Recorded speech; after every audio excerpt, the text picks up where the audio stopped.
Nossa aula de hoje está na disciplina de português e nós vamos ter uma aula de descrição, ou seja, uma aula expositiva. E o nosso assunto é a história do relógio. Então, nós vamos aprender como descrever. Nós podemos descrever através de figuras, de textos. Então, são aulas expositivas e que a descrição pode ser oral, falada, ou pode ser uma descrição escrita. A nossa vai ser uma descrição oral sobre a história do relógio.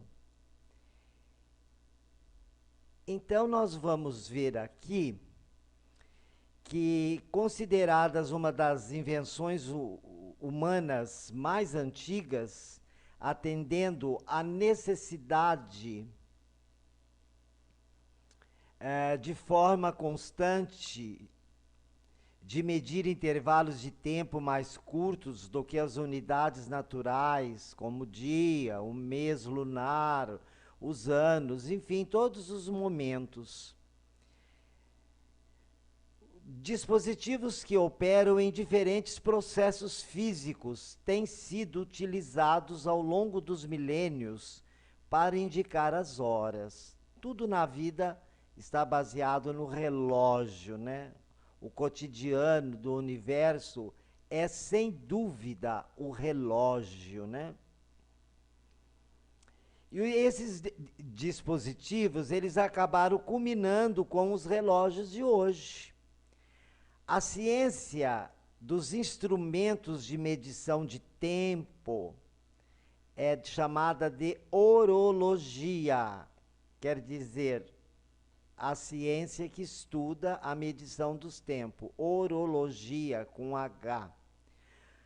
Antes dos relógios serem inventados, nós tivemos alguns principais relógios antigos.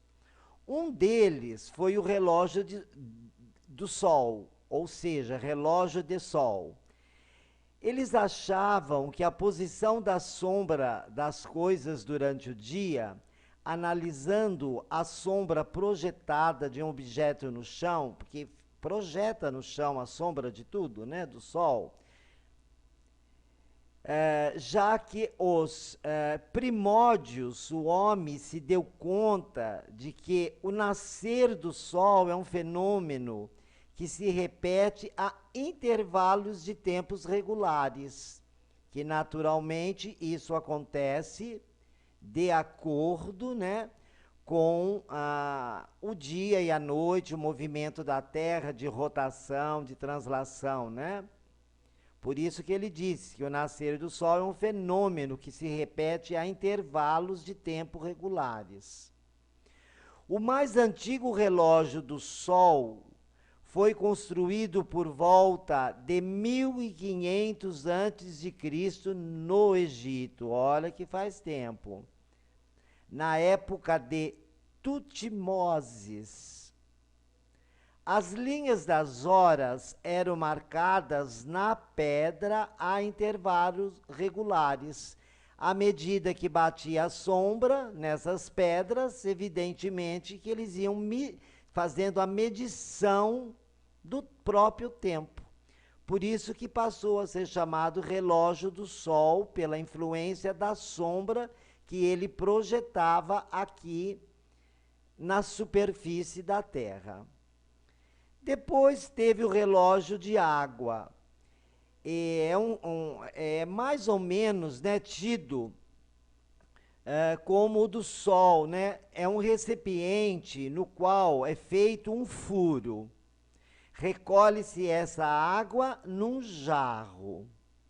Por exemplo, num jarro, num recipiente qualquer, mas que tenha furo. Encher o jarro demanda um tempo, e que esse tempo é a medição. Quanto tempo levou, né, para encher e esvaziar pelo furo esse jarro, esse recipiente qualquer. E que hoje, se nós fizermos isso numa garrafa de plástico, por exemplo, nós vamos saber quantos minutos levou para encher. É o caso das caixas d'água, dos depósitos, enfim, de tudo. É o limite da medição. Mas que na época, né, não tinha os relógios como nós temos hoje. E como foi dito, encher esse jarro que eu dei o exemplo demanda um tempo. Esse intervalo de tempo é o que ele passa a ser uma referência de quanto foi medido o tempo para encher e esvaziar pelo furo, né?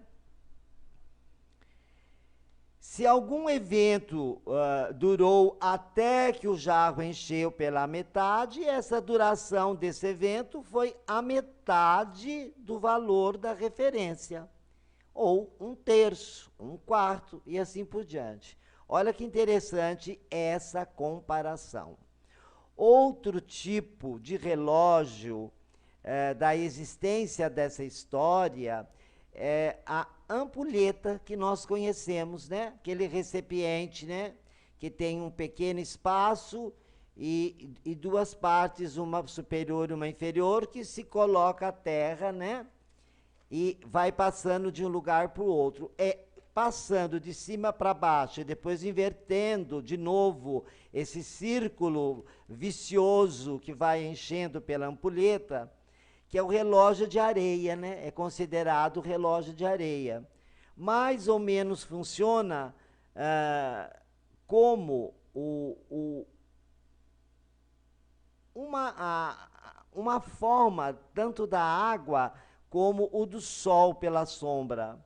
A areia passando de um recipiente para o outro demanda a marcação de um determinado tempo. Vocês conhecem uma ampulheta, né? Então, não vai saindo, passando a terra de um para o outro, depois vira, é a medição desse determinado tempo, dessa passagem de um recipiente para o outro da areia. Então, esses foram os mais antigos, os menos comuns, né? Depois daí vieram o relógio de pulso, né? Que nós conhecemos, né?